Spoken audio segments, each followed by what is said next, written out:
আসসালামু আলাইকুম। আমি আজকে পঞ্চম শ্রেণীর অনুশীলনী ৯ অধ্যায়ের অঙ্ক করাবো। প্রিয় শিক্ষার্থীরা, তোমরা মনোযোগ দিয়ে অঙ্কগুলো দেখবে। অনুশীলনী ৯, অঙ্ক নাম্বার ২। আমরা যে কোনো অঙ্ক যখন করতে যাব তখন আমাদের সবার আগে এই সমস্যাটা সম্পর্কে ভালোভাবে বুঝতে হবে। সমস্যাটায় কী চাওয়া হয়েছে, মানে অর্থাৎ প্রশ্নটায় কি বলা হয়েছে, কি দেওয়া আছে, কি চেয়েছে, এই দুইটা জিনিস মাথায় নিয়ে আমি অঙ্কটা এগিয়ে নিয়ে যাব। তো সবার আগে ভালো করে প্রশ্নটা পড়তে হবে।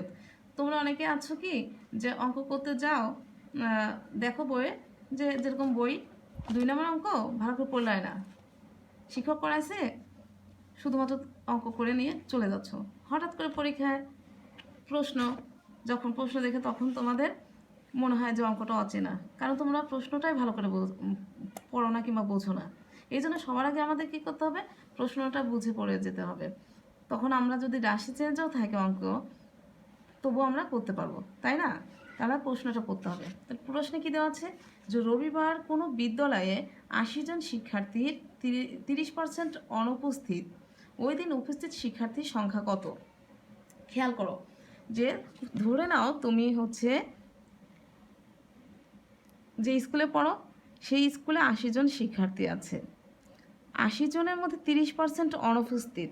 যদি তোমাকে সরাসরি বলতো, এই পার্সেন্টেজ না দিয়ে যদি বলতো ৩০ জন অনুপস্থিত, যে ৮০ জনের মধ্যে ৩০ জন অনুপস্থিত, তাহলে উপস্থিত কতজন, তখন তুমি কী করতে? ৮০ থেকে ৩০ বিয়োগ করে দিতে, সরাসরি বের হয়ে যেত। কিন্তু ওরা কিন্তু মানে যে প্রশ্ন করেছেন তিনি কিন্তু ৩০% অনুপস্থিত বলেছেন পার্সেন্টেজ হিসাবে। সরাসরি যদি ৩০% দিত তাহলে কিন্তু অঙ্কটা করতেই হতো না, তাই না? তো এখানে 30% অনুপস্থিত, তার মানে 100 জনে, এই যে পার্সেন্টেজ মানে শতকরা বা 100, তাহলে 100 জনে অনুপস্থিত কত? 30 জন। তার মানে 80 জনে কতজনে অনুপস্থিত, তোমাকে এটা বের করে নিতে হবে বা তৈরি করে নিতে হবে, তবে তুমি 80 জনে কতজন অনুপস্থিত তুমি বের করতে পারবে। তো আমরা সেই অনুপাতে কী দেওয়া আছে অঙ্কে, শিক্ষার্থী সংখ্যা 80 জন আর অনুপস্থিত কতজন? 30%। তাহলে আমরা এই দুইটার হেল্প নিয়ে অঙ্ক এগিয়ে নিয়ে যাব। তো আমি লিখতে পারি, এই পার্সেন্টেজ মানে তো 100, যে 100 জনের অনুপস্থিত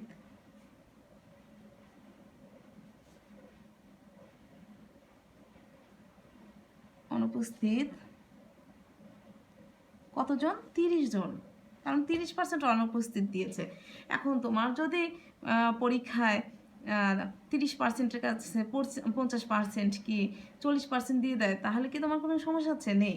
কেন না? কারণ আমার ওই পার্সেন্টেজ মানে 100 জন অনুপস্থিত, আমি এখন 30 আছে তাই 30 লিখব, 30 জন। যদি আমার এখানে 40 থাকতো তাহলে লিখতাম 100 জন অনুপস্থিত 40 জন। যদি এখানে 50 থাকতো তাহলে লিখতাম 100 জন অনুপস্থিত 50 জন।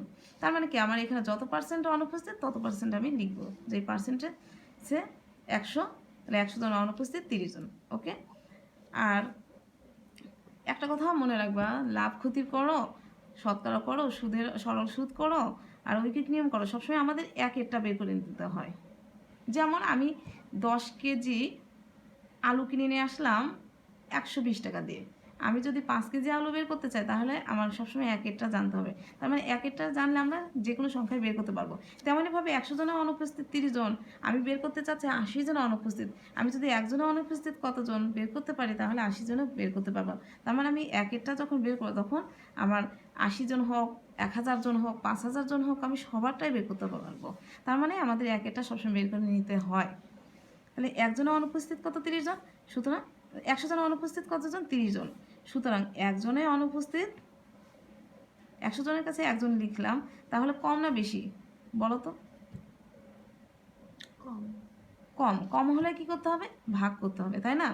এখন অনেক সময় তোমরা কনফিউজড হয়ে যাও যে 100 ভাগ 30 লিখবো না 30 ভাগে 100 লিখবো। এটা অনেক সময় কিন্তু তোমরা ছোট গুলায় ফেলো, তাই না? মনে রাখবা যে এই ডান পাশে যাই থাকুক না কেন, ছোট সংখ্যা হোক আর বড় সংখ্যা হোক, আমরা সবসময় কি করব? ওই সংখ্যার সাথে এই বামের সংখ্যা ভাগ করব। তার মানে কি 30 ভাগ 100 লিখলাম। আবার তোমরা 30 সংখ্যায় লিখতে, মানে ভাগ প্রক্রিয়া যে চিহ্নটা, ওই চিহ্নও দিতে পারো। আমরা এভাবে করাটাই বেটার, যেহেতু তোমরা ধীরে ধীরে বড় ক্লাসে যাবে। সুতরাং এখন আমরা কয়জনে অনুপস্থিত বের করব? 80 জনে। আমার যদি সরাসরি 30% না দিয়ে 30 দিত, তাহলে কিন্তু এত কষ্ট করতেই হতো না, তাহলে তো অঙ্কই হতো না। তাহলে আমি এখন বের করবো কি 80 জনে অনুপস্থিত।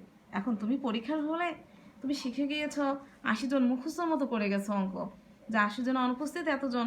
তো এখন পরীক্ষায় যে দেখো যে 90 জন দেওয়া আছে, তাই কি তুমি কি করবে? হতাশ হয়ে যাবে, অঙ্ক পারবে না?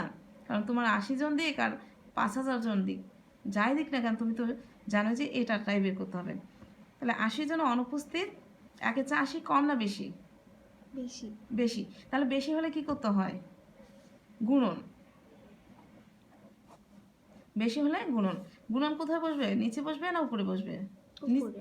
হ্যাঁ, নিচে তো ভাগ হয়ে যায়, তাই উপরে বসবে। এখন আমরা এটাকে কি করব? ক্যালকুলেশন করব। সহজ একটা বুদ্ধিকে এই শূন্য কেটে দিলাম, এটা কেটে দিলাম। 3 8 কত? 24। কিন্তু আসলে এভাবে অর্ধেক অর্ধেক ভেঙে করার কোনো নিয়ম নেই। যেরকম আমরা এটাকে আরও অন্যভাবে করে দেখাতে পারি। এটা আমরা সহজ পদ্ধতিতে করলাম। সেরকম 30 গুণন 80 আর নিচে কত? 100। যেরকম আমরা এটাকে কিভাবে করতে পারি? 4 4 25-এ কত হয়? 100। মনে মনে কত আছে আমার? 4। আবার বলি, 4 25-এ কত হয়? 100 হয়। আমি 25 লিখেছি, তার মানে আমার মনে মানে কি আছে? 100 না, 4 25-এ 100, 4 25 গুণন করলে কত হয়? 100 হয়। তাহলে আমি 25 যখন লিখবো, তখন আমার মনে মানে কি থাকে? 4। সেই 4-এর নাম তো পড়ো। 4 20 কত? 80 হয়। ঠিক আছে? এখন আমরা এটাকে আবার কাটতে পারি। 5 5-এ 25, মনে মানে কি থাকলো? 5 5 25, 5 লিখলাম, আর মনে মানে কি থাকলো? 5। সেই 5 দিয়ে 6 গুণ করো, 5 6 30, 5 6 কত? 30। আবার এই 5 দিয়ে আমি 20-কে গুণন করতে পারি। 4 5 20 হয়ে গেল কত? 4 6 24 জন। এটা আমাদের একটু লেন্দি প্রসেস। আমরা এভাবেও করতে পারি, এভাবেও করতে পারি। ঠিক আছে, তোমার যেটা পছন্দ হয় সেটা করবে। তাহলে এই 100 আমার 80 জন কতজন অনুপস্থিত? 24 জন। আচ্ছা, এখানে আমার 30% অনুপস্থিত দেওয়া আছে। যদি অঙ্কে আমার ওই দিন অনুপস্থিত কতজন যদি চাইতো, তো আমার অঙ্ক কিন্তু এখানেই শেষ হয়ে যেত। যে 30% অনুপস্থিত, আবার অঙ্কে অনুপস্থিতি চেয়েছে, তখন আমার এখানে অঙ্ক শেষ হয়ে যেত। কিন্তু এখানে 30% অনুপস্থিত, কিন্তু ওদের চাওয়াটা কি? যে ওই দিন উপস্থিত শিক্ষার্থী সংখ্যা কত। তাহলে আমরা উপস্থিত শিক্ষার্থী সংখ্যা কীভাবে তাহলে বের করতে পারি? যে বিদ্যালয়ের শিক্ষার্থী সংখ্যা ছিল কত? 80 জন। আর অনুপস্থিত ছিল কত? 24 জন। তাহলে উপস্থিত কতজন কীভাবে আমরা বের করতে পারি? বিয়োগ করে।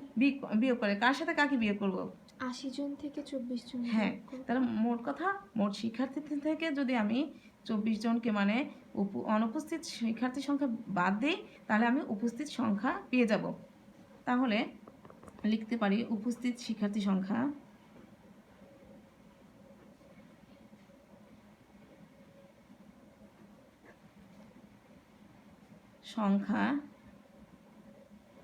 কি করতে পারি? 80 মাইনাস 24। ঠিক আছে, আমি মাইনাস করে দেব। কতজন হয়? তোমরা তো বিয়োগ অঙ্ক পারো, তাই না? 10 থেকে 4 বাদ দিই 6, হাতে 1 3, 8 থেকে 3 বাদ দিই 5 থাকে 56 জন। এই অঙ্কটা আমরা এইভাবে শিখে যাচ্ছি, কিন্তু এখন পরীক্ষায় কিন্তু এই অঙ্ক 3 ভাবে ঘুরায় পেঁচায় দিতে পারে। যেমন তোমার এখানে 30% অনুপস্থিত, তোমার এখানে অনুপস্থিতি চেয়ে বসলো যে ওই দিন অনুপস্থিত শিক্ষার্থী সংখ্যা কত। তখন আমরা এখানে অঙ্কটা স্টপ করে দিতাম যে অনুপস্থিত তো আমরা বের করে ফেলেছি, কিন্তু আমাদের কি চেয়েছে? উপস্থিত শিক্ষার্থী সংখ্যা। তখন আমরা এটার সাথে এটা বিয়োগ করলাম। এখন এই অঙ্কটা কিন্তু আবার উল্টা দিতে পারে, যে 80 জন শিক্ষার্থীর মধ্যে 30% উপস্থিত। কি দিল? 30% শিক্ষার্থী উপস্থিত, তোমাকে অনুপস্থিত চাইতে পারে তোমার কাছে। কথা কি বুঝতে পারছো? তাহলে আমাদের সেই ক্ষেত্রে অঙ্কটা কি হবে? খেয়াল করো, আবার খেয়াল করো। উপস্থিতির কাছে কি দিল? অনুপস্থিতির কাছে উপস্থিত দিয়ে দিল। ঠিক আছে, আর এখানে চাইলো উপস্থিতি চাইলো, ঠিক আছে? তখন আমাদের কি করতে হবে খেয়াল করো,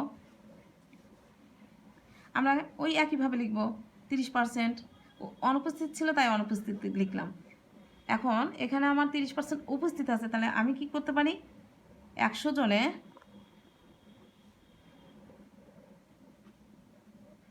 উপস্থিত কত 30 জন, 30 জন। এগুলো কিন্তু এমনি এমনি মানে শুধু তোমাদের শিখাচ্ছি যেন যদি রাশি চেঞ্জ করে আসে পারবে। 100 জনে উপস্থিত কত 30 জন, সুতরাং ওই একটা বের করতে হয়, আমাদের ওই অঙ্কের নিয়ম তাই। সুতরাং আমাকে কত জনে 80 জনের মধ্যে বের করতে হবে, 80 জন উপস্থিত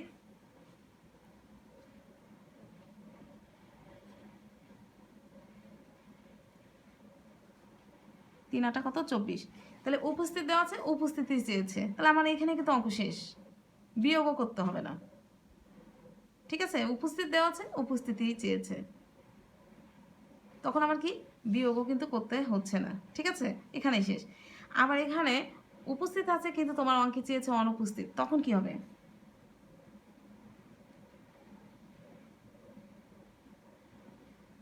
এখানে উপস্থিত দেওয়া আছে, তুমি কি করবা অনুপস্থিত বের করতে বলছে, তাহলে তুমি ওই একইভাবে করবে যে 100 জনে উপস্থিত 30 জন, সুতরাং একজন উপস্থিত 30 ভাগ 100, সুতরাং 80 জন উপস্থিত 24 জন, ঠিক আছে? উপস্থিত বের করলা, কিন্তু তোমার অঙ্কে কি চেয়েছে অনুপস্থিত, তখন তুমি কি করবা মোট শিক্ষার্থী থেকে অনুপস্থিতকে বাদ দিলে উপস্থিত শিক্ষার্থীর সংখ্যা পাওয়া যায়, ঠিক আছে? ওই একইভাবে তাহলে অনুপস্থিত কতজন